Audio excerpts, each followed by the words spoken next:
Hello everyone, welcome to Definite Success Pathshala. तो इस पाठशाला में आजकल चल रहा है हिंदी का जो है एग्ज़ाम ओरिएंटेड क्वेश्चन, चाहे क्लास 9th हो चाहे 10th हो। हम कोशिश कर रहे हैं कि दोनों ही क्लासेस को पैरेलल लेकर चलें और साथ ही साथ हम कोर्स की बात करें तो कोर्स ए भी और कोर्स बी, क्योंकि भाई कोर्स बी वालों को बड़ी शिकायत रहती है कि मैम कोर्स ए तो सब जगह पढ़ जाते हैं लेकिन कोर्स बी की तरफ कोई ध्यान नहीं देता। तो हमारी यहाँ कोशिश है कि हम कोर्स बी भी आपको कराएं और बहुत अच्छे से सारे प्रॉपर वे से हर एक चीज़। इसीलिए देखिए आप, हमने दोनों ही बुक्स आपको पूरे डिटेल एक्सप्लेनेशन, एनसीईआरटी क्वेश्चंस और डीपीपीस भी कराई। उसके बाद अगर हम बात करें तो हमने व्याकरण भी आपको पूरा समझाया कराया, उसकी प्रैक्टिस भी कराई। और फिर उसके बाद हमने क्या देखा, हमने जो है लेखन भी किया। ये सारी चीज़ें हमने एक्सप्लेनेशन आपको दे दी, सब कुछ करा दिया। अब बात आती है एग्ज़ाम्स की प्रैक्टिस की, उसके प्रिपरेशन की, क्योंकि अब प्रिपरेशन स्टेप बाय स्टेप चलेगा, क्योंकि हर कोई भी चीज़ एक बैग एक साथ हम प्रिपेयर नहीं कर सकते, ठीक है ना। चाहे आपके करने की हो या हमारे करवाने की हो, सारी चीज़ें हम इकट्ठा नहीं कर सकते, हमें स्टेप बाय स्टेप आगे बढ़ना चाहिए। इसीलिए हमने एक्सप्लेनेशन पहले ख़त्म किया और अब हम बढ़े एग्ज़ाम ओरिएंटेड क्वेश्चंस में। तो अगर हम कोर्स ए और बी दोनों की बात करें क्लास 10th की, तो सबसे पहले हमने जो ख़त्म कराए वो थे हमारे ऑब्जेक्टिव क्वेश्चंस, जो कि हमारी सिर्फ एक बुक से आ रहे थे। कोर्स ए की बात करें तो सिर्फ क्षितिज भाग 2 से आ रहे थे, और कोर्स बी की बात करें तो सिर्फ स्पर्श भाग 2 से आएंगे।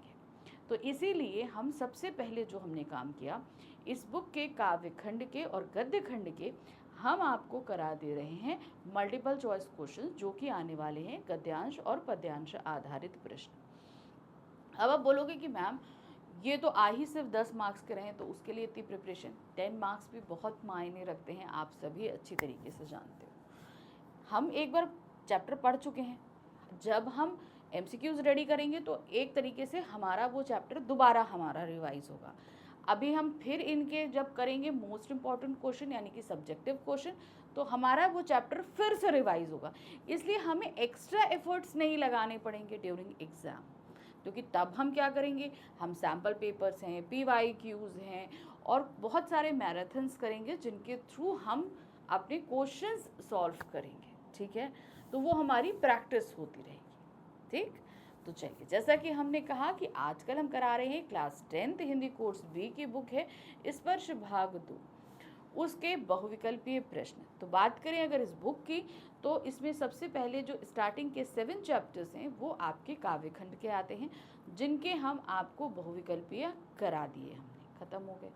गद्य खंड में आए तो गद्य खंड में भी 3 चैप्टर के हम बहुविकल्पीय करा चुके हैं, चैप्टर नंबर 8, 9 और 10। बड़े भाई साहब, डायरी का एक पन्ना और तातारा वामीरू की कथा, इसके बहुविकल्पीय प्रश्न हम करा चुके हैं। आज हम करने जा रहे हैं गद्य खंड का चौथा और हमारी बुक का 11वां अध्याय, तीसरी कसम के शिल्पकार शैलेंद्र, ठीक है। शैलेंद्र जी एक गीतकार, जिन्होंने अपनी आत्मसंतुष्टि के लिए एक फिल्म बनाई तीसरी कसम। उसको बनाने के दौरान उन्होंने क्या क्या चीज़ें महसूस करी, कैसे बनाया, ये सभी कुछ यहाँ पर हमने पढ़ेंगे, ठीक है। हम पढ़ चुके हैं ऑलरेडी, मैंने ये चैप्टर आपको पूरा क्लियर करा दिया है। तो आज हम फिर से इसका एक बार रिवीजन करते हैं, यानी कि यहाँ पर हम करेंगे 6 गद्यांश लेंगे और उन गद्यांशों पर करेंगे 5-5 प्रश्न। कितने करेंगे? 5-5 प्रश्न, 6 गद्यांश और 5-5 प्रश्न, ठीक है। तो शुरू कर लें फटाफट, क्योंकि भाई टाइम तो लगेगा ना। क्योंकि देखिए, आप मैं जब आपको समझा के सारी चीज़ें कराती हूँ तो इसमें थोड़ा टाइम ज़्यादा लगता है, क्योंकि मेरा काम है आपको चीज़ों को समझाना। लेकिन याद रखिए, एग्ज़ाम के दौरान MCQs पे आपको ज़्यादा समय नहीं देना है और सारे आंसर सही करते हुए 10 के 10 मार्क्स जो हैं आपको इस बुक के लेने हैं। जैसा कि मैंने बताया, MCQs आपके सिर्फ इस बुक से आ रहे हैं। 5 नंबर आपके काव्य खंड से आएंगे, 5 नंबर गद्य खंड से आएंगे, जो सिर्फ और सिर्फ आपके बहुविकल्पीय रहेंगे। इसके अलावा 6 प्रश्न और आपके बहुविकल्पीय रहेंगे, जो अपठित बोध में आएंगे। तो टोटल 16 मार्क्स आपके बहुविकल्पीय के तौर पर रहने वाले हैं। तो 10 मार्क्स तो आप फटाफट ग्रैब कर लो, क्योंकि सारी चीज़ें पढ़ी हुई आ रही हैं। और रही बात अपठित बोध की, जहाँ पर अपठित गद्यांश पर प्रश्न आएंगे, तो वो आपके अटेंडम उस समय आपको पढ़ने हैं, ठीक है। तो जो चीज़ें पढ़ी हैं उसमें आपको ज़्यादा समय नहीं देना है, फटाफट कम समय में ज़्यादा से ज़्यादा मार्क्स लीजिए, क्योंकि बाकी रिटर्न करने के लिए बहुत सारी चीज़ें हैं। अगर आपने एमसीक्यूज़ में ज़्यादा समय दे दिया तो बाकी चीज़ों के लिए समय कम बचेगा। तो चलिए शुरू करते हैं। निम्नलिखित गद्यांशों को ध्यानपूर्वक पढ़कर पूछे गए प्रश्नों के सही विकल्प चुनिए। तो हमारे पास कितने गद्यांश हैं मैंने बताए, 6 गद्यांश दिए गए हैं। इन 6 गद्यांशों को हमें ध्यान से पढ़ना है। इन पर जो प्रश्न पूछे जा रहे हैं हमें उनके उत्तर देने हैं। पहला गद्यांश, राज कपूर ने एक अच्छे और सच्चे मित्र की हैसियत से शैलेंद्र को फिल्म की असफलता के खतरों से आगाह भी किया, पर वह तो एक आदर्शवादी भावुक कवि था जिसे अपार संपत्ति और यश की इतनी कामना नहीं थी जितनी आत्मसंतुष्टि के सुख की अभिलाषा। अब क्या है, शैलेंद्र जी एक गीतकार, ठीक है, वो गीत लिखते थे। अब राज कपूर उनके अच्छे मित्र थे। अब वो तो राज कपूर तो आप लोग जानते हैं कि भाई निर्माता है, निर्देशक है, एक्टर रहे, तो शैलेंद्र से उनकी अच्छी मित्रता थी। अब जब शैलेंद्र ने ये सोची कि हमें फिल्म बनानी चाहिए, तो उन्होंने ये बात राज कपूर के साथ शेयर करी और जो है फणीश्वरनाथ की जो कथा थी ना, उसके ऊपर इन्होंने ये पूरी फिल्म बनाई, ठीक है। तो उस कथा को जब इन्होंने उस कहानी को जब सुनाया राज कपूर को, तो भाई इम्प्रेस तो हुए, लेकिन साथ ही साथ इसके खतरों से भी उन्होंने शैलेंद्र को आगाह किया। अब ये खतरे क्या थे कि भाई देखिए ये फिल्म बहुत ही सादी है, उस समय की मसाला फिल्मों से अलग थी, तो उन्हें ये चीज़ पता थी कि भाई हो सकता है इसके लिए डिस्ट्रीब्यूटर्स नहीं मिले, ये फिल्म इतनी नहीं चले। तो ये सारी बातें राज कपूर ने शैलेंद्र को समझाई। लेकिन अगर हम शैलेंद्र की बात करें तो शैलेंद्र एज अ गीतकार अपने लिए यश और धन दोनों कमा चुके थे। इस फिल्म से वो किसी भी तरह के धन को नहीं कमाना चाहते थे और ना ही प्रसिद्धि पाना चाहते थे। इस फिल्म को बनाने का उनका एकमात्र जो उद्देश्य था वो था अपनी आत्मसंतुष्टि। एक होता ना कि हम अपनी खुशी के लिए ये काम करें, इससे हमें फ़ायदा हो ना हो हमें उससे मतलब नहीं, लेकिन हाँ मेरा मन है कि मैं ये काम करूं तो मैं करूंगी, ठीक है ना। तो वही आत्मसंतुष्टि शैलेंद्र चाहते थे। तीसरी कसम कितनी ही महान फिल्म क्यों ना रही हो, लेकिन यह एक दुखद सत्य है कि इसे प्रदर्शित करने के लिए बामुश्किल वितरक मिले। देखिए जब ये फिल्म प्रदर्शित करने की बारी आई ना, तो इसे डिस्ट्रीब्यूटर्स नहीं मिल रहे थे। डिस्ट्रीब्यूटर्स क्या होते हैं, इस फिल्म को परचेज करते हैं और जाकर अलग अलग सिनेमा घर में इसको प्रदर्शित करते हैं, तो वो डिस्ट्रीब्यूटर्स उसको नहीं मिल रहे थे। लेकिन क्योंकि इन लोगों ने यहाँ पर जब ये फिल्म जब डिस्ट्रीब्यूटर्स लेते हैं तो उसके लिए एक शो ऑर्गेनाइज किया जाता है, उसमें ये डिस्ट्रीब्यूटर सारी फिल्म को देखते हैं, फिर वो उसको परचेज करते हैं कि ठीक है हम अपने सिनेमा घर में लगाएंगे। बात ये हुई कि जब डिस्ट्रीब्यूटर्स ने फिल्म को देखा तो उन्होंने पाया कि ये बहुत ही भावुक फिल्म है। उस समय की मसाला फिल्म, तो उन लोगों को ये लगा कि भाई ये फिल्म ज़्यादा चलने वाली है नहीं, और दूसरा इस फिल्म की ज़्यादा पब्लिसिटी भी नहीं हुई थी, इसलिए लोगों के बीच में उसमें जानकारी नहीं थी। बाद में फिल्म बहुत ज़्यादा फेमस हुई, लेकिन स्टार्टिंग की अगर हम फेज़ की बात करें तो उस समय इसको बिल्कुल भी डिस्ट्रीब्यूटर यानी कि वितरक नहीं मिले थे। बावजूद इसके कि तीसरी कसम में राज कपूर और वहीदा रहमान जैसे नामजद सितारे थे।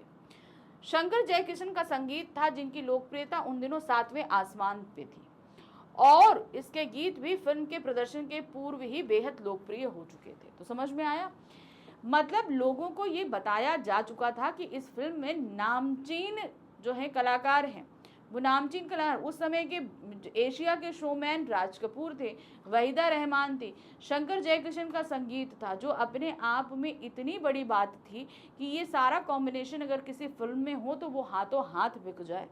लेकिन इस फिल्म को लेने के लिए कोई तैयार नहीं था। सोचिए ज़रा, तो इस फिल्म की स्टोरी से वितरक कितने ज़्यादा डरे हुए थे।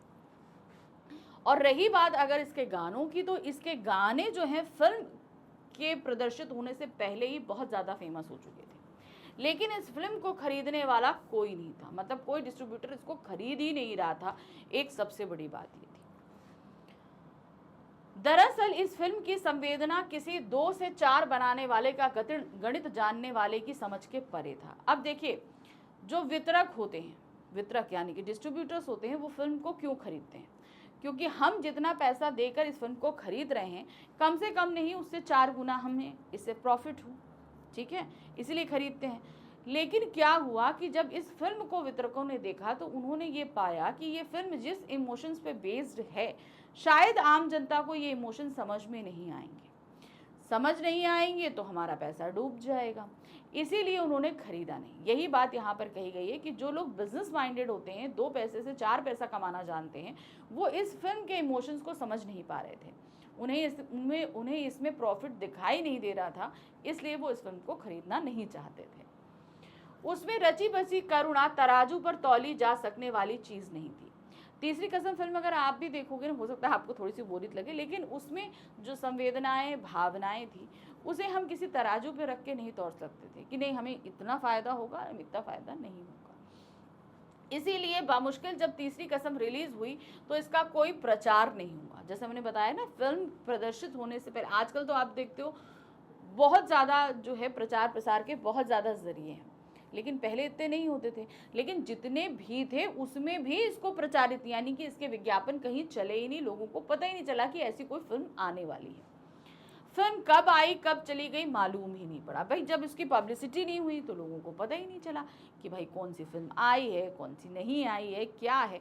तो जब पता ही नहीं चलेगी तो लोग सिनेमा घर में देखने तो आएंगे ही नहीं। तो इस तरीके से कब ये फिल्म आई कब चली गई किसी को पता नहीं था। क्यों? इसका सबसे बड़ा प्रॉब्लम ये था कि इसको इतना एडवर्टाइज नहीं किया गया था। चलिए, अब इस गद्यांश पर आधारित 5 प्रश्न हैं। पहला प्रश्न है, आर्थिक खतरों से आगाह किए जाने के बाद भी शैलेंद्र ने तीसरी कसम बनाने का निर्णय क्यों लिया? अब राज कपूर ने उन्हें बता दिया था आर्थिक कारणों के बारे में कि भाई हो सकता है कि तुम्हें ये फिल्म इतना प्रॉफिट नहीं दे, इतनी प्रसिद्धि ना दे, तो अब भी शैलेंद्र ने बनाई। शैलेंद्र ने फिल्म क्यों बनाई? वो अपनी आत्मसंतुष्टि के लिए इस फिल्म को बनाना चाहते थे। तो देखिए क्या है, आत्मसंतुष्टि के लिए, मित्र के लिए, जिज्ञासा शांत करने के लिए, यश प्राप्ति के लिए। तो इसका सही रीजन क्या है? वो है आत्मसंतुष्टि के लिए। नेक्स्ट आते हैं, तीसरी कसम के लिए सुखद सत्य किसे कहा गया है? दुखद सत्य किसे कहा गया है? चलिए देखते हैं। फिल्म के गीतों का अभाव नहीं, गीत तो उसमें थे। प्रदर्शित करने के लिए वितरक का ना मिलना, हाँ ये एक बात तो है। लोकप्रियता की कमी, जाने माने फिल्मी सितारों का ना होना, नहीं। तो दुखद सत्य क्या है? प्रदर्शित करने के लिए वितरक का ना मिलना, यानी कि उस फिल्म को पब्लिश करने के लिए डिस्ट्रीब्यूटर्स नहीं मिल रहे थे। 2 से 4 बनाने का अर्थ क्या है? अधिक से अधिक लाभ कमाना, धन कमाना, ठीक है ना। तो देखिए क्या, अत्यधिक बनावटी होना, अधिक से अधिक लाभ प्राप्त करना, सामान्य से बहुत अधिक चाहना, बिना कारण बहस करना। तो यहाँ पर अधिक से अधिक लाभ प्राप्त करना ये सही ऑप्शन है, 2 से 4 बनाना। या इसमें आप ऑप्शन ये भी कह सकते हो अधिक से अधिक धन कमाना, ठीक है। चलिए, अब हम आ गए अपने कथन और कारण आधारित प्रश्न पे। निम्नलिखित कथन ए तथा कारण आर को ध्यानपूर्वक पढ़कर दिए गए विकल्पों में से सही विकल्प चुनकर लिखिए, ठीक है। कथन देखिए क्या है, तीसरी कसम फिल्म को खरीदने वाला कोई नहीं था, ये तो सही है। खरीदने वाला मतलब कि उसे वितरक नहीं मिल रहे थे, ये सही है। नेक्स्ट आते हैं, तीसरी कसम फिल्म में राज कपूर और वहीदा रहमान जैसे प्रसिद्ध सितारे तथा जयशंकर किशन का मधुर संगीत था, मतलब इतना सब होने के बावजूद भी इसे वितरक नहीं मिल रहे थे। तो यहाँ पर हम ये कहेंगे कथन 1 तो सही है, लेकिन कारण आर इसकी गलत व्याख्या कर रहा है। उसे वितरक नहीं मिल रहे थे, इसका रीजन ये था कि इस फिल्म में छिपी हुई संवेदना को वो लोग समझ नहीं पा रहे थे, ठीक है। तो कारण अगर यहाँ पर ये लिखा होता तो सही होता। तो यहाँ तो बताया गया कि इस फिल्म में कौन कौन था, तो वो कथन को व्याख्यायित नहीं कर रहा है, गलत है, ठीक है। नेक्स्ट आते हैं, तीसरी कसम फिल्म में तराजू पर तौली जा सकने वाली चीज क्या नहीं थी जिसे हम तराजू पर नहीं तौल सकते? उस फिल्म में रची बसी करुणा, जिसे हम तराजू पर नहीं तौल सकते थे। देखिए क्या है, उसका संगीत, उसमें रची बसी करुणा, उसके नायक नायिका, उसके संवाद एवं भाषा शैली। तो सही क्या है? उसमें रची बसी करुणा, जिसे हम तराजू पर तौल नहीं सकते थे। तराजू पे तौल ना सकने का तात्पर्य मतलब समझे ना, कि जो संवेदना उसके अंदर थी उसका कीमत हम पैसों से नहीं लगा सकते थे। मतलब हम ये कहें कि नहीं इससे हमें इतना प्रॉफिट होगा, उससे उतना प्रॉफिट होगा, वो संवेदनाएं ऐसी थी जिन्हें हम दिल से समझ सकते थे। हम अगर पैसे से उसे आंकना शुरू करें तो वो गलत हो जाता। चलिए अब हम आ गए अपने प्रश्न संख्या 2 पर। ठीक है, प्रश्न संख्या 2 मतलब गद्यांश संख्या 2 पर क्या है। ऐसा नहीं है कि शैलेंद्र 20 सालों तक फिल्म इंडस्ट्री में रहते हुए भी वहां के तौर तरीकों से नावाकिफ थे। अब शैलेंद्रकार एज अ गीतकार वो अभी तक 20 साल इस इंडस्ट्री में बिता चुके थे। तो जब हम किसी इंडस्ट्री में, जैसे मैं एजुकेशन में हूँ, एक्टेक में हूँ, तो मुझे यहाँ के तौर तरीके, काम करने के तरीके मुझे पता है। ठीक है, अब आपके मदर फादर अगर किसी भी कंपनी में काम करते हैं, कि जिस भी फील्ड में काम करते हैं, तो वहाँ के तौर तरीकों के बारे में जानते होंगे। अब अगर हमसे बोला जाए कि आप फिल्म इंडस्ट्री के बारे में जानते हैं, तो हम उतना ही जानते हैं जितना मुझे पर्दे पे दिखता है। उसके पीछे क्या चीज़ है तो मुझे तो नहीं पता कि कैसे काम हो रहा है, क्या हो रहा है ना। तो शैलेंद्र को इन सारी चीज़ों से अच्छी तरह वाकिफ थे वो, इसलिए क्योंकि अभी तक वो 20 साल अपने इस इंडस्ट्री को दे चुके थे। परंतु उनमें उलझकर वे अपनी आदमियत नहीं खो सकते थे। अब उसमें काम करने का जो एक प्रोसीजर है, जो चीज़ें हैं, वो शैलेंद्र के बिहेवियर से बिल्कुल जस्ट अपोजिट थी। वो इस फिल्म इंडस्ट्री में थे, यहाँ के तौर तरीके जानते थे, लेकिन वो इतना कमर्शलाइज नहीं हुए थे। अब देखिए, फिल्म में क्या है, हम प्रॉफिट और लॉस के लेवल पर चलते हैं, लेकिन शैलेंद्र ने जब इस फिल्म को बनाने की सोची तो वो अपने आप को उसमें उलझाए नहीं। उन्होंने प्रॉफिट लॉस के बारे में सोचा ही नहीं। वो सिर्फ बना रहे थे कि मेरी खुशी है, मैं ये काम करूँगा। तो इसीलिए वो उस तौर तरीके से अपने आप को अलग रखना चाहते थे। वो उस प्रॉफिट लॉस वाली टेंडेंसी से अपने आप को अलग रख रहे थे। श्री 420 का एक लोकप्रिय गीत है, प्यार हुआ इकरार हुआ, प्यार से फिर क्यों डरता है दिल। ठीक है, ये फिल्म आपने सुना होगा, प्यार हुआ इकरार हुआ, बहुत अच्छा फेमस गाना है श्री 420 का। इसके अंतरिम की एक पंक्ति, रातें दसों दिशाएं में कहेंगी अपनी कहानियां, ये एक अंतरा है। मुखड़ा आपको पता है, कहानी का जो फर्स्ट स्ट्रैंजा होता है उसे मुखड़ा कहते हैं। जब उसके अंदर हम सेकंड स्ट्रैंजा पे पहुंचते हैं या थर्ड स्ट्रैंजा पे, तो वो हो जाता है अंतरा। तो उस अंतरे में एक थी, कहेंगी कहानियां दसों दिशाएं। अब अगर हम बात करें दसों दिशाओं की, तो हम लोग क्या जानते हैं, 4 दिशाएं जानते हैं, लेकिन इस कहानी में क्या थी, 10 दिशाएं। ठीक है, तो वही हुआ यहाँ पर। क्या हुआ, इसके अंतरे की पंक्ति, रातें दसों दिशाएं कहेंगी अपनी कहानियों पर संगीतकार जयकिशन ने आपत्ति की। उन्होंने कहा कि भाई अगर ये पंक्ति दसों दिशाएं की आएंगी तो ये गड़बड़ है। शायद जो लोग, दर्शक जो इस कहानी को, इस गाने को सुनेंगे, श्रोता जो सुनेंगे, वो इन 10 दिशाओं का मतलब समझ ही नहीं पाएंगे। तो इन्होंने यहाँ बोला कि शैलेंद्र से रिक्वेस्ट करी कि भाई आप इन्हें 10 दिश हटाकर, शैलेंद्र से करा जयकिशन ने रिक्वेस्ट कि 10 दिशाएं हटाकर आप 4 दिशाएं कर दो। लोग 4 दिशाओं के बारे में जानते हैं पर 10 दिशाओं के बारे में नहीं जानते हैं।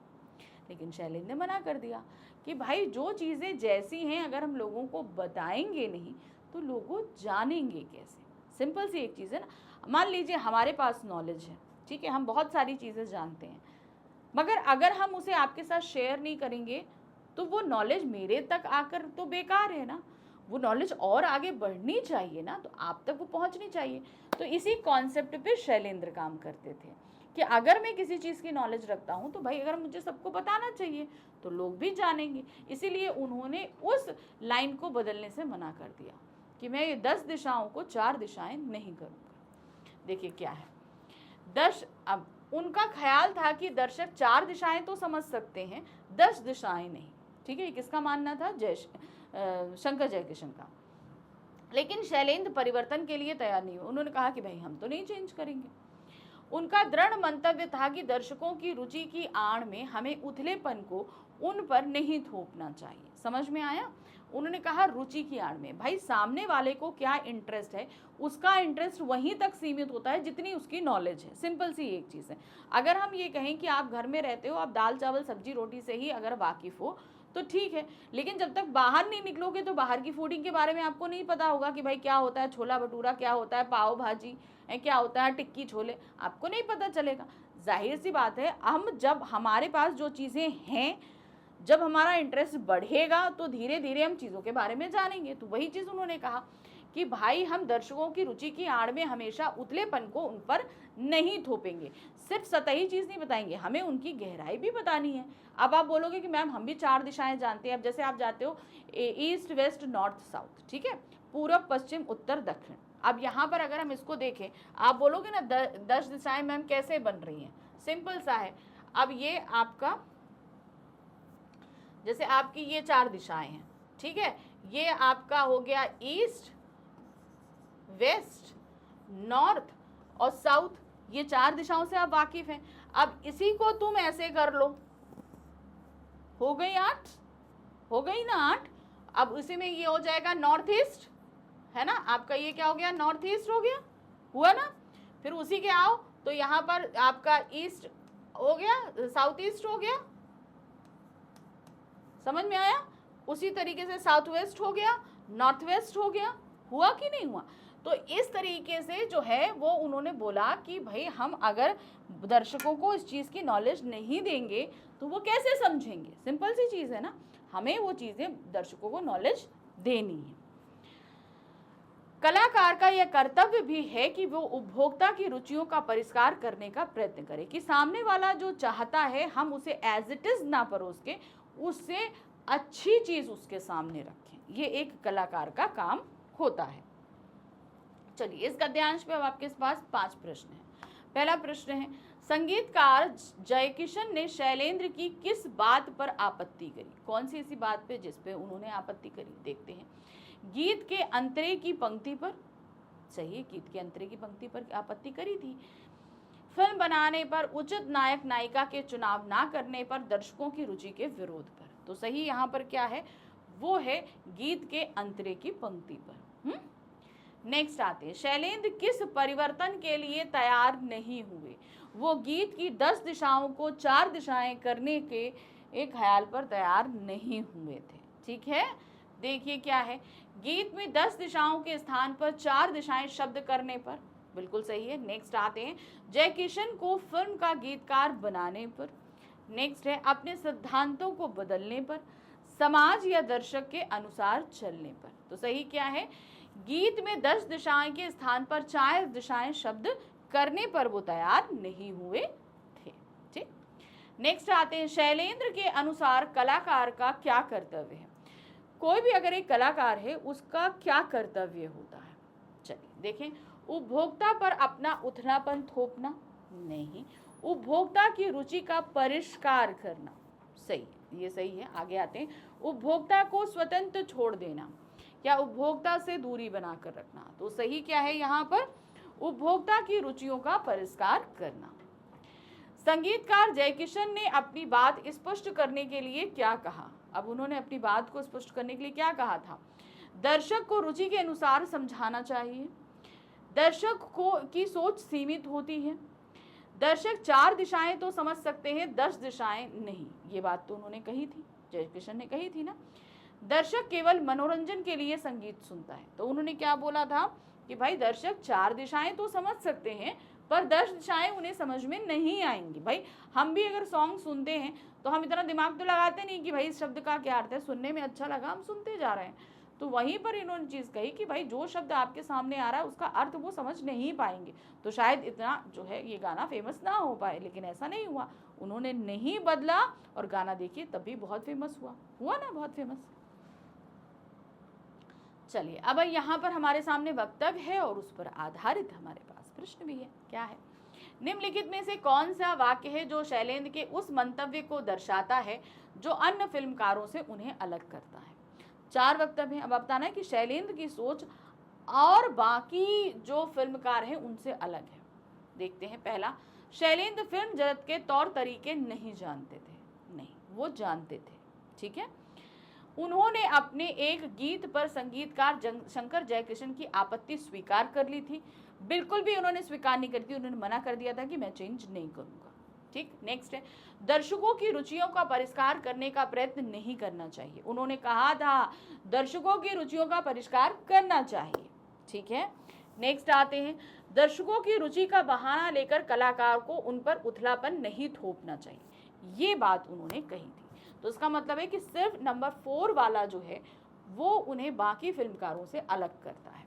तो यहाँ पर ऑप्शन क्या है देखिए, नंबर 4, ये आपका एकदम सही है। ठीक, चलिए अब हम आ गए गद्यांश संख्या 3 पे, इसको भी पढ़ते हैं और आपको मैं समझाती हूँ और फिर हम करेंगे क्वेश्चन आंसर्स। रातें दसों दिशाओं से कहेंगी अपनी कहानियों पर संगीतकार जयकिशन ने आपत्ति की, ये तो हमने भी पढ़ा। उनका ख्याल था कि दर्शक 4 दिशाएं तो समझ सकते हैं, 10 दिशाएं नहीं समझ सकते।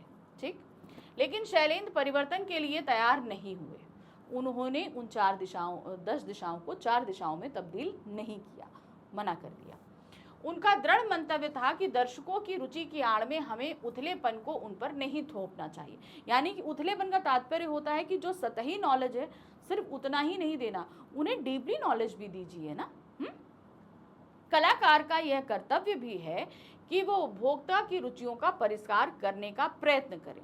यानी कि जो उसके प्रोडक्ट्स को ले रहा है, सुन रहा है, उनकी रुचियों में वो फेरबदल कर सके। जो वो चाह रहे हैं जरूरी नहीं एज इट इज दें, हम उन्हें थोड़ा सा और डीपली चीज़ों को दे सकते हैं। और उनका यकीन गलत नहीं था। किसका? शैलेंद्र का वो यकीन गलत नहीं था। यही नहीं, वे बहुत अच्छे गीत भी जो उन्होंने लिखे बेहद लोकप्रिय हुए। सिर्फ श्री 420 का वही गीत नहीं, उसके अलावा उन्होंने बहुत सारे गीत लिखे हैं जो बहुत ही ज़्यादा फेमस हुए। शैलेंद्र ने झूठे अभिजात्य को कभी अपनाया ही नहीं। कहने का मतलब है जो दिखावा होता है उसको उन्होंने कभी भी अपनाने की कोशिश नहीं करी। उनके गीत भावप्रण थे, यानी कि भावनाओं से पूरी तरीके से ओतप्रोत थे, दुरहु नहीं थे, यानी कि जो समझ में ना आए ऐसी कोई बात नहीं थी। मेरा जूता है जापानी या पतलून इंग्लिस्तानी, सर पर लाल टोपी रूसी फिर भी दिल है हिंदुस्तानी, यह भी गीत शैलेंद्र के ही लिख सकते थे। मतलब देखिए कितना डिफरेंस है, अलग अलग चीज़ों के बारे में बताया। ऐसा गीत भी शैलेंद्र ने लिखा था। शांत नदी का प्रवाह और समुद्र की गहराई लिए हुए, यही विशेषता उनकी जिंदगी की थी। जैसा उनका व्यवहार था ऐसी ही उनकी लाइफ खुद भी थी, और यही उन्होंने अपनी फिल्म के द्वारा भी साबित किया। यानी कि तीसरी कसम फिल्म के द्वारा भी उन्होंने यही चीज साबित करने की कोशिश करी। अब इस तीसरे गद्यांश में आपके पास 5 प्रश्न हैं। पहला प्रश्न देखें, गीत रातें दसों दिशाओं से कहेंगी अपनी कहानियां पर संगीतकार जयकिशन ने आपत्ति की, क्योंकि उनके अनुसार, अब उन्होंने आपत्ति क्यों की थी? उनका ये मानना था कि दर्शक शायद इन 10 दिशाओं को न समझ पाए। ठीक है, तो चलिए देखते हैं। 10 दिशाओं का गहन ज्ञान दर्शक को नहीं होगा, इसीलिए शंकर जयकिशन ने इस पर आपत्ति की थी। नेक्स्ट आते हैं, इसमें दर्शकों की रुचियों का परिष्कार नहीं होगा, ऐसी कोई बात नहीं थी। जागरूक दर्शक ऐसी स्पष्ट बातें पसंद नहीं करते, ऐसी भी कोई बात नहीं थी। दर्शकों की रुचि के लिए उन पर उथलापन नहीं थोपना चाहिए, ये बात तो सही है, लेकिन जयकिशन ने आपत्ति सिर्फ इसलिए की थी कि भाई 10 दिशाओं का गहन ज्ञान दर्शकों को नहीं होगा, मतलब इतना डीपली नॉलेज जो है लोगों के पास नहीं होगी। चलिए दूसरा क्वेश्चन है, उनका यह दृढ़ मंतव्य था कि दर्शकों की रुचि की आड़ में हमें उथलेपन को उन पर नहीं थोपना चाहिए। कलाकार का यह कर्तव्य है कि वह उपभोक्ता की रुचियों का परिष्कार करने का प्रयत्न करे। अब क्वेश्चन क्या है? कथन के माध्यम से ज्ञात होता है कि शैलेंद्र हैं। शैलेंद्र क्या हैं? दृढ़ निश्चयी सफल फिल्म निर्माता व कवि। नेक्स्ट है, सफल फिल्म निर्माता, गीतकार व कवि, समाज सुधारक, कर्मयोगी, गीतकार व कवि। नेक्स्ट है, आदर्शवादी, उच्च कोटि के गीतकार व कवि। तो हमें शैलेंद्र के बारे में इससे पता चलता है कि वे एक आदर्शवादी, उच्च कोटि के गीतकार व कवि हैं। मतलब जो उनके आदर्श हैं वो उन्हीं आदर्श पे चलेंगे, और उनके पास जो ज्ञान है, जो चीज़ें हैं, वो दूसरों को बता रहे हैं। सिर्फ गीतकार ही नहीं, वो एज अ कवि भी रहे हैं, पोइट भी उन्होंने काम किया है। तीसरा प्रश्न है हमारे पास, कथन और कारण आधारित। क्या दिया गया है? निम्नलिखित कथन ए तथा कारण आर को ध्यानपूर्वक पढ़कर सही विकल्प का चयन कीजिए। कथन ए है, उनके गीत भाव प्रवण थे, दुरहु नहीं। ये बात तो सही है, ठीक है, उनमें इमोशंस ज़्यादा थे, डिफिकल्ट नहीं होते थे जो लोगों को समझ में ना आए। ठीक है, शैलेंद्र के द्वारा लिखे गीत भावनाओं से ओतप्रोत थे, बात सही है। उनमें गहराई थी, ये भी सही है। गीतों की भाषा सहज, सरल और क्लिष्ट नहीं थी, बिल्कुल सही है। जो कथन कहा गया है कारण उसे पूरी तरीके से एक्सप्लेन कर रहा है, यानी कि दोनों सही है। तो देखिए क्या है, कथन ए तथा कारणार दोनों सही है, तथा कारणार कथन ए की सही व्याख्या करता है। नेक्स्ट आते हैं, मेरा जूता है जापानी, मेरी पतलून इंग्लिस्तानी, सर पे लाल टोपी, फिर भी मेरा दिल है हिंदुस्तानी। यह गीत शैलेंद्र ही लिख सकते थे। लेखक द्वारा ऐसा कहा जाना दर्शाता है शैलेंद्र के प्रति उनका क्या? कर्तव्य बोध, मैत्री भाव, व्यक्तित्व या अवलोकन। वो इतना उन्होंने शैलेंद्र को देख लिया, समझ लिया, उसी के आधार पर उन्होंने कहा। तो अवलोकन, क्योंकि भाई ये शैलेंद्र के ऊपर ही वो पाठ कर लिख रहे हैं, तो जाहिर सी बात है लेखक ने ये सारी चीज़ें उनके बारे में सोची समझी हैं, तभी वो ये कह रहे हैं कि ऐसा गीत जो है लिख सकते हैं। देखिए, मेरा जूता है जापानी, पतलून इंग्लिस्तानी, सर पे लाल टोपी, फिर भी दिल है हिंदुस्तानी। कहने का तात्पर्य क्या, अलग अलग देश हैं लेकिन दिल में क्या है, वो भारत ही झलकता है। तो ये बात किसने लिखी है? शैलेंद्र ने। गद्यांश के आधार पर शैलेंद्र के निजी जीवन की छाप मिलती है कि वे थे। अब हमने गद्यांश पढ़ा, अगर हम उसमें शैलेंद्र की उनकी पर्सनल लाइफ को देखने की कोशिश करें तो वो क्या थे, चलिए देखते हैं। बेहद गंभीर, उदार, दृढ़ इच्छा शक्ति और संकीर्ण हृदय। बेहद गंभीर, उदार, कृपण, संकीर्ण हृदय। बेहद गंभीर, भावुक, कृपण और दृढ़ शक्ति, इच्छा शक्ति। बेहद गंभीर, उदार, दृढ़ इच्छा शक्ति और भावुक। कौन सा सही है? हमें तो यहाँ पर लग रहा है आपका फोर्थ। भाई देखिए, बेहद गंभीर थे, सारी चीज़ों को अच्छे समझते थे, उदार थे, दृढ़ इच्छा शक्ति थी और भावुक भी थे, इमोशनल भी थे, तभी इतने इमोशंस पूर्व जो है से रचे बसे उन्होंने गाने भी लिखे हैं। चलिए अब हम आ गए गद्यांश संख्या 4 पे। तो मैंने कितने बोले थे गद्यांश? आपके पास 6 गद्यांश हैं। अब हम आ गए हैं चौथे गद्यांश पे, ठीक है। क्या दिया गया है? तीसरी कसम यदि एकमात्र नहीं तो चंद उन फिल्मों में से है जिन्होंने साहित्य रचना के साथ 100% न्याय किया है। यानी कि साहित्य में फणीश्वरनाथ रेणु ने उसे जिस तरीके से लिखा था एज इट इज उसे फिल्म में उतारा गया है। उनमें बता, क्योंकि भाई देखिए क्या होता है कि जब हम किसी कहानी को पटकथा में तब्दील करते हैं तो उसमें कहीं ना कहीं बहुत सारे इमोशंस को हम बढ़ा चढ़ा कर व्यक्त करते हैं। लेकिन ये उन चंद फिल्मों में थी कि साहित्य रचना के तौर पे फणीश्वरनाथ रेणु ने इसकी पटकथा, उसकी कथा जिस तरीके से लिखी थी, इसकी पटकथा भी एज इट इज़ बनी। उसमें किसी भी तरह की चीज़ों को, एलिमेंट्स को जोड़ा नहीं गया जहाँ पर हम चीज़ों को बढ़ा चढ़ा कर बताएं। एक तरीके से जिसे हम कहा जाएगा ग्लोरीफाई नहीं किया, उसे चमकाने की कोशिश नहीं करी, उसे बढ़ाने की कोशिश नहीं करी। जिन्होंने साहित्य रचना पर 100% न्याय किया हो। शैलेंद्र ने राज कपूर जैसे स्टार को हीरामन बना दिया, बात सही था। उस समय वो एशिया के शोमैन थे, बेस्ट एक्टर, बेस्ट क्या कहते हैं डायरेक्टर एंड जो बेस्ट जो है वो आपके प्रोड्यूसर, ये सब कुछ थे। उसके बावजूद भी उन्हें एक सिंपल गाड़ीवान हीरामन बनाया। हीरामन पर राज कपूर हावी नहीं हो सका। हीरामन का जो कैरेक्टर था उस पर राज कपूर की पब्लिसिटी, उसका एरोगेंस, ये सारी चीज़ें कहीं पे भी झलक नहीं रही थी। और छीट की सस्ती साड़ी में लिपटी हीराबाई ने वहीदा रहमान की प्रसिद्ध ऊंचाइयों को पीछे छोड़ दिया। उस समय तक वहीदा रहमान भी प्रसिद्धि की ऊंचाई पर पहुंच चुकी थी, लेकिन उस हल्की सी पतली सी सिफॉन की छिटकी सी साड़ी में वो बिल्कुल ही नृत्य करने वाली लग रही थी। कहीं पे भी वहीदा रहमान की जो एक छवि है वो उस पर हावी नहीं हुई। तो कहने का मतलब है हीराबाई हो या हीरामन हो, वो दोनों अपने करेक्टर में थे। उनकी पर्सनल जो लाइफ थी, पर्सनल प्रसिद्धि थी, वो उन कैरेक्टर्स पे हावी नहीं हो रही थी।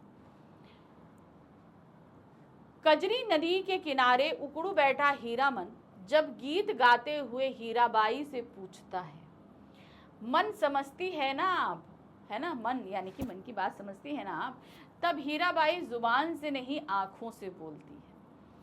दुनिया भर के शब्द उस भाषा को अभिव्यक्ति नहीं दे सकते। बहुत सारे लोग आंखों से बोलते हैं, वो सारी चीज़ें जो जुबान से नहीं बोल पाते आंखों से बखूबी कह पाते हैं। तो हीराबाई ने उस समय जो आंखों से बोला वो शायद शब्दों के जरिए और लोग बयां भी ना कर पाए। आंखों से तो बहुत दूर है, शब्दों से भी ना बयां कर पाए। ऐसी ही सूक्ष्मताओं से स्पंदित थी तीसरी कसम।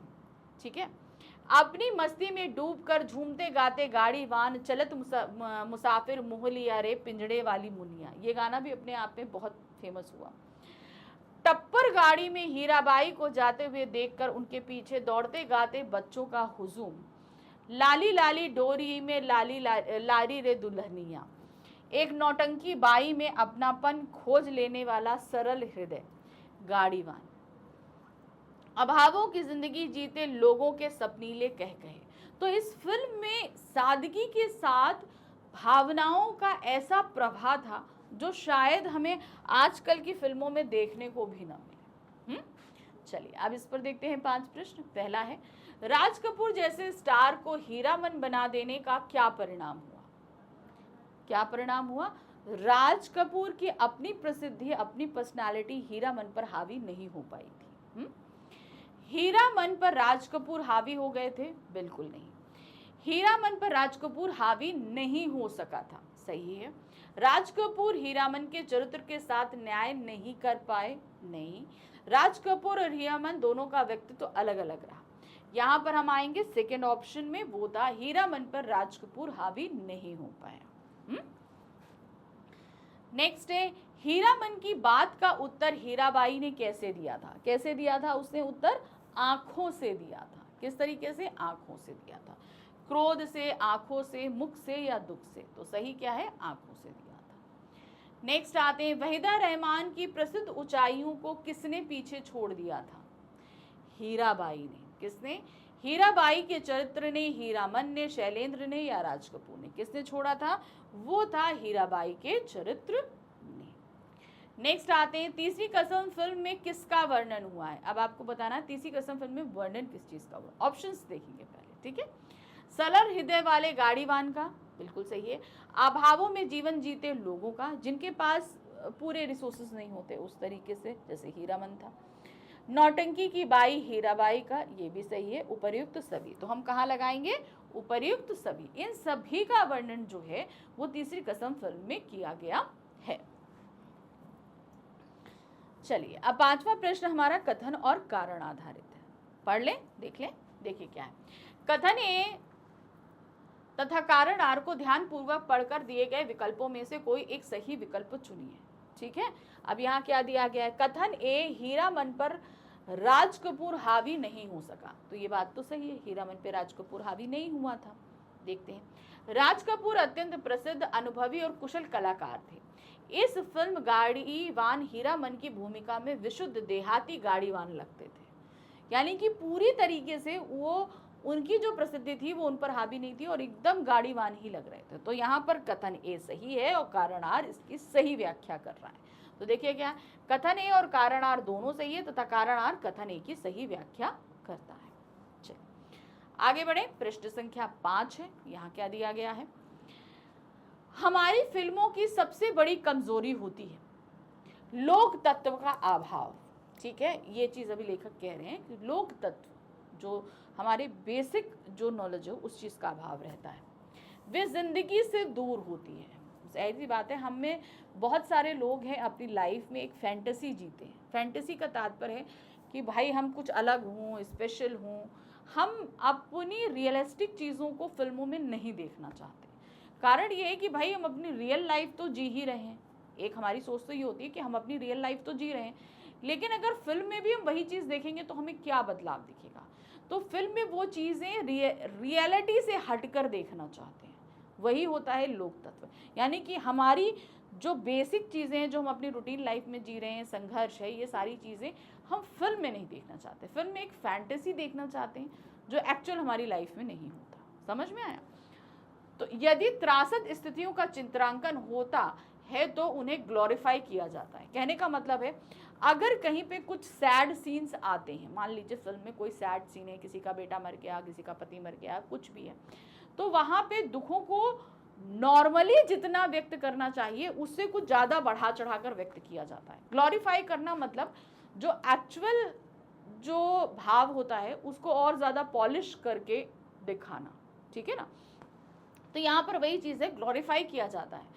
दुख को का ऐसा विभत्स रूप प्रस्तुत होता है जो दर्शकों का भावनात्मक शोषण कर सके। यानी कि दुख को इतना ज्यादा बढ़ा चढ़ा दिया जाता है कि भावनात्मक शोषण, यानी कि आप में से हम, आपकी क्या बात करूं, मैं खुद भी कभी कभी जब ऐसे बहुत सैड सीन देखती हूँ तो मैं खुद रोने लगती हूँ। तो वहां पर क्या किया जा रहा है, दुख को कुछ ज्यादा ही नियर बाय दिखाया जा रहा है, कुछ बढ़ा चढ़ाकर बताया जा रहा है। तो इसको कहते हैं भावनात्मक शोषण करना। भाई आपको जो एक्चुअल दुख है वो दिखाओ ना, उसको इतना बढ़ा चढ़ा के दिखाने की क्या जरूरत है। और तीसरी कसम की ये खास बात थी कि वह दुख को ही सहज स्थिति में जीवन सापेक्ष प्रस्तुत कर रही थी। तो इसी किस्म की विशेषता क्या थी कि दुख एक्चुअल में जो होता है उसे एज इट इज वैसे ही प्रस्तुत किया जा रहा था, उसमें कोई भी बनावटी चीज नहीं प्रस्तुत की गई थी। मैंने शैलेंद्र को गीतकार नहीं कवि कहा है, यानी कि वो सिर्फ गीत नहीं लिख रहे, कवि लिख रहे। कवि क्यों लिखा उन्होंने, क्योंकि कवि कहीं ना कहीं लोगों के दिल की भावनाओं को बहुत अच्छे से करीब से जानता और समझता है। वे सिनेमा की चकाचौंध के बीच रहते हुए भी यश और धन लिप्सा से कोसों दूर थे। इतनी जो है नेम फेम के बीच थे, लेकिन तब भी उन्हें ना पैसा चाहिए था, ना ही उन्हें पब्लिसिटी चाहिए थी। उन्हें इनमें से कुछ भी नहीं चाहिए था। जो बात उनकी जिंदगी में थी वही उनकी गीतों में थी। उनके गीतों में सिर्फ करुणा नहीं, जूझने का संकेत भी था। यानी कि सिर्फ कहते ना एक करुण भाव होता है, वो नहीं था, लेकिन साथ ही साथ उन कठिन परिस्थितियों से उनके अंदर जूझने की भी एक शक्ति मौजूद थी और वह प्रतिक्रिया मौजूद थी। यानी कि उसके ऊपर जो रिएक्शन होता है वो भी चीजें थी जिसके तहत अपनी मंजिल तक पहुंचा जा सकता है। व्यथा आदमी को पराजित नहीं करती, उसे आगे बढ़ने का संदेश देती है। तो शैलेंद्र का ये मानना था कि हमारे जीवन में होने वाली जो बुरी स्थितियां होती हैं, जो दुख होते हैं, वो हमको कहाँ पर रुकने का संदेश नहीं देते, वो संदेश हमें देते हैं उस दुख से लड़कर आगे निकल जाने का। ऐसा उनका मानना था। अब इस पर 5 प्रश्न है। पहला प्रश्न देखिए क्या है, भारतीय फिल्म की सबसे बड़ी कमजोरी किसे कहा गया है। चलिए देखते हैं। लोक तत्व का अभाव, बिल्कुल सही है।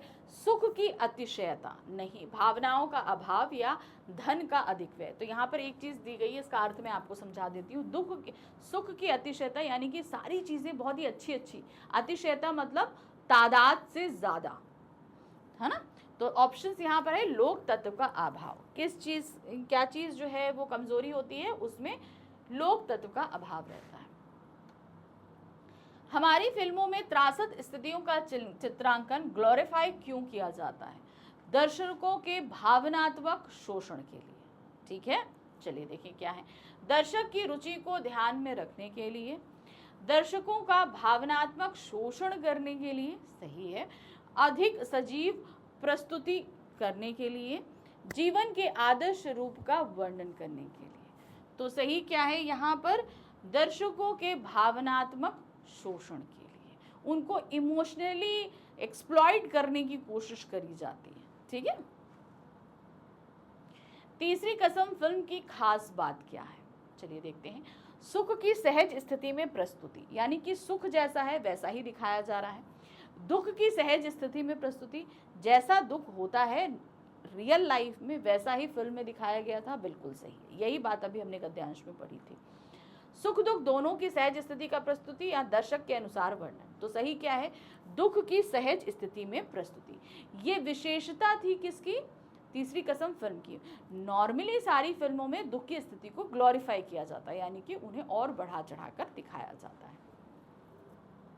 नेक्स्ट है, शैलेंद्र के गीतों की क्या विशेषता बताई गई है। अब शैलेंद्र के गीतों की विशेषता क्या है, चलिए देखते हैं।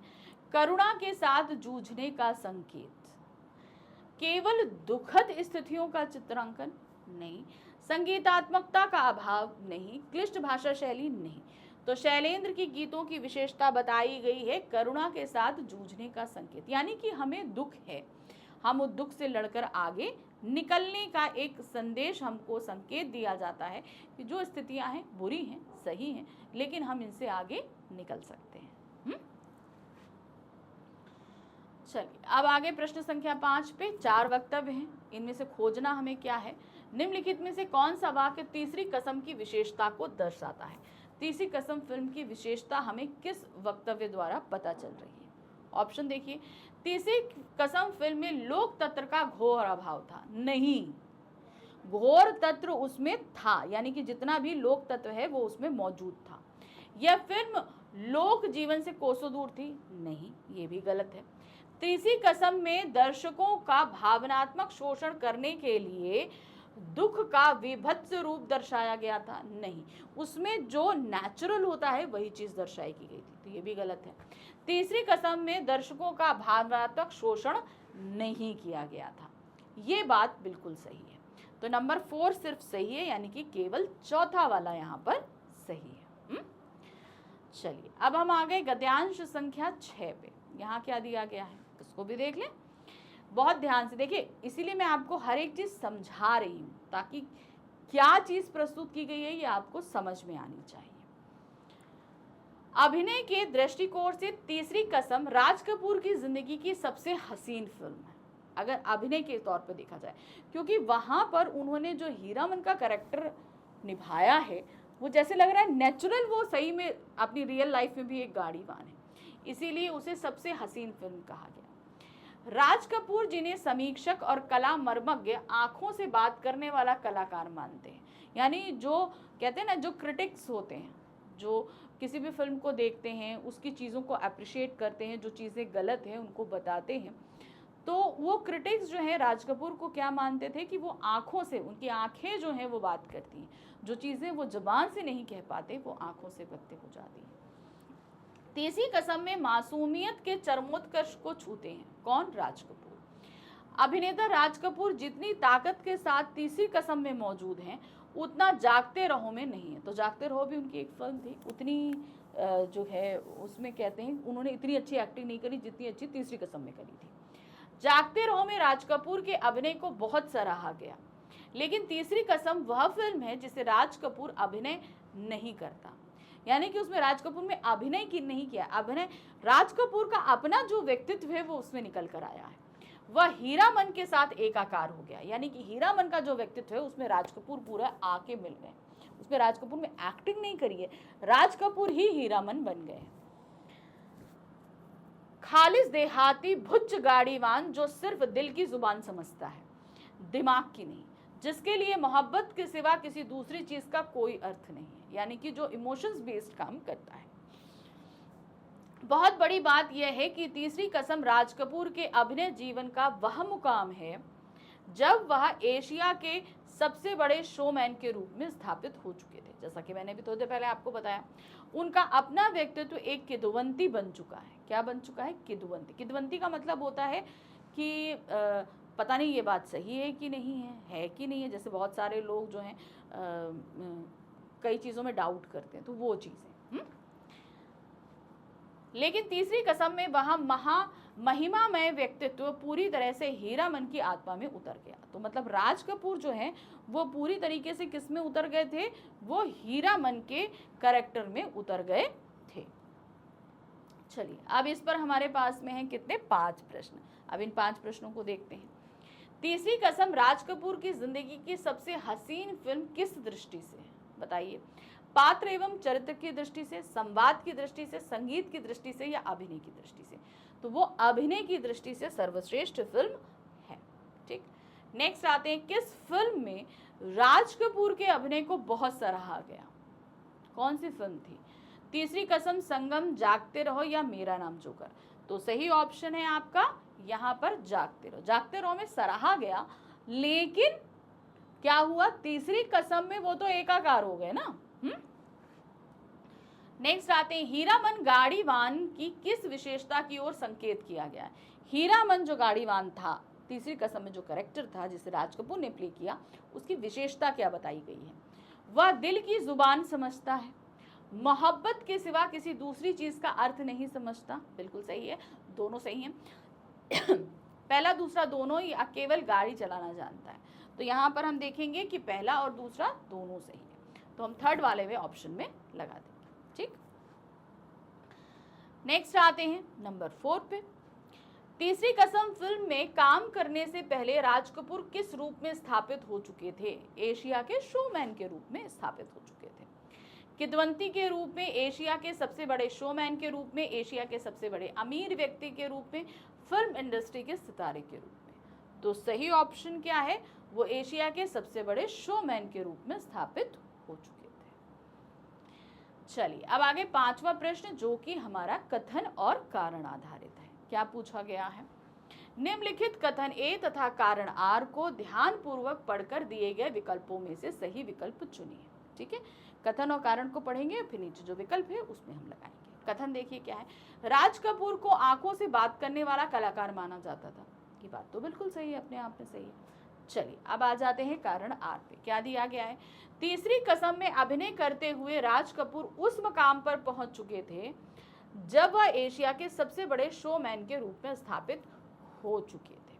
तो यहाँ कथन ए सही है और कारण आर इसकी बिल्कुल भी गलत व्याख्या कर रहे हैं।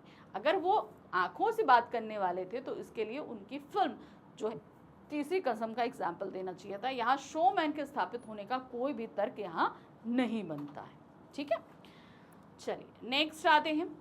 ओके, तो अभी हमारे गद्यांश आधारित प्रश्न खत्म हो गए। करीबन हमारे 6 गद्यांश थे, हमने उन 6 गद्यांशों पर 5-5 प्रश्न किए और खत्म हो गए। अब हम करने जा रहे हैं पूरे पाठ पर आधारित, क्योंकि कई ऐसी चीजें हैं जो छूटी हैं बीच में, तो इन प्रश्नों के जरिए हम उनको कवर अप करेंगे।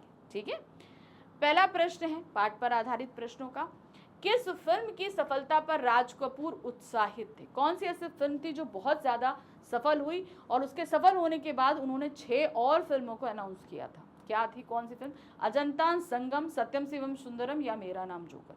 तो कौन सी फिल्म की सफलता थी? वो थी आपकी संगम फिल्म की सफलता। उसके बाद राज कपूर ने 6 नई फिल्मों को जो है अनाउंस किया था। मेरा नाम जोकर फिल्म के एक भाग को बनाने में राज कपूर को कितना समय लगा था? उन्हें लग रहा था कि भाई ये सारी फिल्में हम जल्दी जल्दी बना लेंगे, लेकिन मेरा नाम जोकर जो फिल्म भाई अपने आप में बहुत फेमस हुई है, वो फिल्म भी आप सभी को पता है, उस फिल्म के एक भाग को बनाने में उन्हें लगभग 6 वर्षों का समय लग गया था। लगा था ना? चलिए देखते हैं, 6 वर्ष का समय, 2 वर्ष का समय, 4 वर्ष का या 5 वर्ष का? तो सही कितना है, 6 वर्ष का समय लगा था। नेक्स्ट आते हैं, तीसरी कसम फिल्म किस वर्ष प्रदर्शित हुई थी? अब आपको वो साल, भाई ये पूरा पाठ ही आपकी तीसरी कसम पर डिपेंड है, तो वो फिल्म किस साल प्रदर्शित हुई है आपको पता होना चाहिए। वर्ष 1969, वन 1968, वर्ष 1967, वन 1966। तो क्या है सही? ये है वर्ष 1966 में प्रदर्शित हुई थी। नेक्स्ट आते हैं, उत्कृष्ट होते हुए भी तीसरी कसम फिल्म सिनेमा घरों में क्यों नहीं लगी? क्योंकि उसको वितरक नहीं मिले थे, इसलिए नहीं लगी थी। चलिए देखते हैं, फिल्म की संवेदनाओं का प्रचार ना होने के कारण। सही है, उसकी संवेदनाओं का प्रचार नहीं हुआ था, ज़्यादा उसकी पब्लिसिटी नहीं हुई थी। अच्छी सीटों के अभाव में, फिल्म के कमज़ोर अभिनय के कारण, फिल्म की कमज़ोर पटकथा के कारण। तो देखिए ना, हमको ये पता था कि ज़्यादातर फिल्म सिनेमा घरों में इसलिए नहीं लगी क्योंकि उसको वितरक नहीं मिले थे, लेकिन वो ऑप्शन तो यहाँ है ही नहीं। तो अब जो ऑप्शंस दिए हैं हमको उसी में से चूज़ करना है। अब इसमें आप देख रहे हो, फिल्म की संवेदनाओं का प्रचार, फिल्म के अंदर जो इमोशंस थे उनको ज़्यादा प्रचारित नहीं किया गया था, और जब प्रचारित नहीं हुए तो डिस्ट्रीब्यूटर से उन्हें लेने से मना कर दिया था, इसीलिए वो ज़्यादा सिनेमा घरों में नहीं लग पाई थी। तो यहाँ पर आपका पहला ऑप्शन सही है। नेक्स्ट है, तीसरी कसम फिल्म में किसने अपने जीवन का सर्वश्रेष्ठ अभिनय किया था? किसने किया था? राज कपूर ने। शैलेंद्र ने, राज कपूर ने, फिल्म इंडस्ट्री ने, या गांव की स्त्री ने? तो सही ऑप्शन क्या है? ये राज कपूर ने। नेक्स्ट आते हैं, तीसरी कसम फिल्म के बारे में कौन सा कथन सही नहीं है? ध्यान रखिएगा, क्वेश्चन हमेशा ध्यान से पढ़िए, इसमें क्या उन्होंने पूछा है जो सही नहीं है। चलिए देखते हैं, यह फिल्म शैलेंद्र के जीवन की पहली और अंतिम फिल्म थी, तो ये वक्तव्य तो सही है। ठीक है, नेक्स्ट आते हैं, इस फिल्म को राष्ट्रपति पदक प्राप्त हुआ था, ये भी सही है। इस फिल्म को बंगाल फिल्म जर्नलिस्ट एसोसिएशन का सर्वश्रेष्ठ पुरस्कार प्राप्त हुआ था। इस फिल्म को मॉस्को फिल्म फेस्टिवल में कोई पुरस्कार नहीं मिला, ये गलत है। उसको मॉस्को फिल्म फेस्टिवल में पुरस्कार मिला था। ठीक है ना, तो ये ऑप्शन गलत है। नंबर 7 है, शैलेंद्र तीसरी कसम फिल्म क्यों बनाना चाहते थे? सिर्फ अपनी आत्मसंतुष्टि के लिए। ठीक है, धन संपत्ति की अभिलाषा हेतु, सम्मान की प्राप्ति हेतु, आत्मसंतुष्टि प्राप्त करने हेतु या उपर्युक्त सभी। तो सही क्या था, आत्मसंतुष्टि प्राप्त करने हेतु। वो अपनी दिल की खुशी के लिए उस फिल्म को बनाना चाहते थे। तीसरी कसम फिल्म को खरीदने के लिए कोई वितरक ना मिलने का क्या कारण था? क्योंकि कोई भी उस फिल्म की संवेदना को समझ नहीं पा रहे थे, सब प्रॉफिट लॉस के तराजू में उस फिल्म को तौल रहे थे, है ना। चलिए देखते हैं। फिल्म नीरस और उबाऊ थी, फिल्म में कोई बड़ा कलाकार काम नहीं कर रहा था, वितरक इस फिल्म की संवेदना को नहीं समझ पाए थे, सही है। इस फिल्म में कोई गीत नहीं था। तो सही ऑप्शंस क्या है, नंबर 3, जो वितरक है वो इस फिल्म की संवेदनाओं को नहीं समझ पा रहे थे। हीरामन के साथ एकाकार होने का अर्थ क्या है? राज कपूर हीरामन के साथ एकाकार हो गए थे, तो इसका अर्थ क्या है? ऑप्शन देखिए, हीरामन का साक्षात प्रस्तुत करना, हीरामन को साक्षात प्रस्तुत करना, हीरामन का अच्छा अभिनय न करना, हीरामन बनने का ढोंग करना या उपयुक्त सभी। तो सही क्या है, हीरामन का साक्षात प्रस्तुत करना, यानी हीरामन का जो कैरेक्टर है वो as it is Raj Kapoor के ने अभिनय किया, और यहाँ पर राज कपूर की अपनी जो पर्सनालिटी थी वो कहीं पर भी रिफ्लेक्ट नहीं कर रही थी, तो जैसे लग रहा था हीरामन ही है वो, तो वो एकाकार करने की बात हो जाती है। चलिए प्रश्न संख्या 10 कथन और कारण आधारित है। कथन पढ़ते हैं, कारण देखते हैं। राज कपूर अभिनय की दृष्टि से मंझे हुए कलाकार थे, ये बात तो सही है, मंझे हुए कलाकार थे। कारण देखिए, राज कपूर अपनी भावनाओं को अपने हाव भाव, आंखों और भोलेपन से दर्शाते थे, तो ये भी आप हम एक तरीके से कह सकते हैं कि सही है। तो सही क्या है, कथन ए और कारण आर दोनों सही है, तथा कारण कथन ए की सही व्याख्या करता है। तो वो मंझे कलाकार थे, मतलब वो आंखों, जैसे हमारी लाइफ में अगर कोई चीज़ होती है तो हम वो सिर्फ ज़बान से व्यक्त नहीं करते, हमारा चेहरा, हमारी बॉडी लैंग्वेज, हमारी आंखें, हमारी हर एक चीज़ को बयां करती है। तो जब राज कपूर इस तरह का अभिनय करते थे तो वो ये अपने अभिनय में ये सारी फीलिंग्स इन सभी पार्ट्स के जरिए शो करते थे, आंखों के जरिए भी शो करते थे, बॉडी लैंग्वेज के थ्रू शो करते थे, उनका चेहरा, वो सारी चीज़ें बयां करती थी। तो इसीलिए उसको देख के नहीं लगता था कि वो एक एक्टिंग कर रहे, जैसे लग रहा था वो रियल लाइफ में। प्रश्न संख्या 11 है, शैलेंद्र के अनुसार कलाकार का क्या कर्तव्य है? चलिए देखते हैं। वह दर्शकों के अनुरूप फिल्म का निर्माण करे, वह दर्शकों की रुचि में सुधार करे, वह दर्शकों को नजरअंदाज करे, वह दर्शकों का सम्मान करे। तो सही क्या है, वह दर्शकों की रुचि में सुधार करे, मतलब जो चीजें दर्शकों में इंटरेस्ट है उसमें और अच्छी चीजों को इम्प्लीमेंट करे, ठीक है, इन्हीं की उनकी जितनी नॉलेज है उतना ही रहने दो, नहीं, उनमें और अच्छी चीजें ऐड करता जाए। तीसरी कसम की सबसे बड़ी और महत्वपूर्ण खूबी क्या थी? इस फिल्म की सबसे बड़ी और महत्वपूर्ण खूबी क्या थी? चलिए देखते हैं। इसमें दिखाया गया दुख स्वाभाविक सा लगता है, ये बात तो सही है। इसमें जिंदगी की वास्तविकता का अभाव है, नहीं, ये गलत है। इसमें दर्शकों का भावनात्मक शोषण किया गया है, बिल्कुल भी नहीं। इसमें दर्शकों को नाटकीय धरातल प्रदान नहीं किया गया है, तो ये तो सही है कि नाटकीय चीज़ वहाँ पर प्रस्तुत नहीं की गई है। लेकिन जो सबसे महत्वपूर्ण खूबी है वो है इसमें दिखाया गया दुख स्वाभाविक है।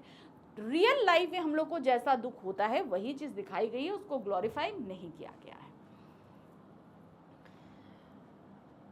नंबर 13 क्वेश्चन है, शैलेंद्र के गीतों में विद्यमान व्यथा व्यक्ति को क्या संदेश देती है?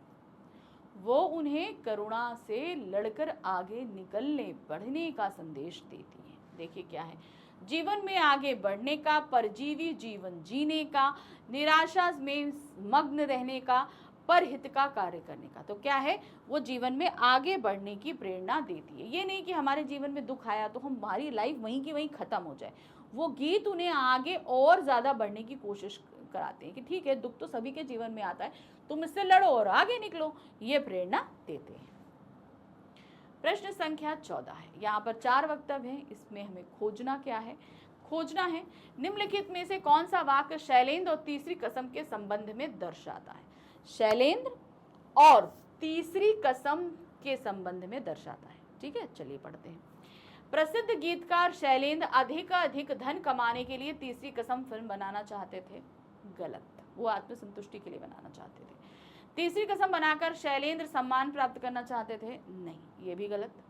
तीसरी कसम फिल्म बनाकर शैलेंद्र अपनी और राज कपूर की मित्रता परखना चाहते थे, ये भी गलत। शैलेंद्र तीसरी कसम बनाकर आत्मसंतुष्टि प्राप्त करना चाहते थे, बिल्कुल सही, यानी कि सिर्फ चौथा वाला ऑप्शन एकदम सही है। तो नंबर 4 यानी कि थर्ड ऑप्शन हमारा एकदम सही होना चाहिए। ठीक, तो चलिए खत्म हो गया यहाँ पर एक और हमारा इंपॉर्टेंट चैप्टर। अभी हमारे कितने चैप्टर बाकी है? अभी 3 चैप्टर बाकी हैं, तो उनको भी जल्दी से जल्दी हम कंप्लीट करेंगे, तभी तो हम अपने वर्णनात्मक प्रश्नों पर बढ़ पाएंगे। ठीक है, तो चलिए नेक्स्ट टाइम लेकर आते हैं अगला चैप्टर, लेकिन उससे पहले पढ़कर तैयार रहिएगा। मिलूंगी अगली बार। Thank you for watching, bye bye.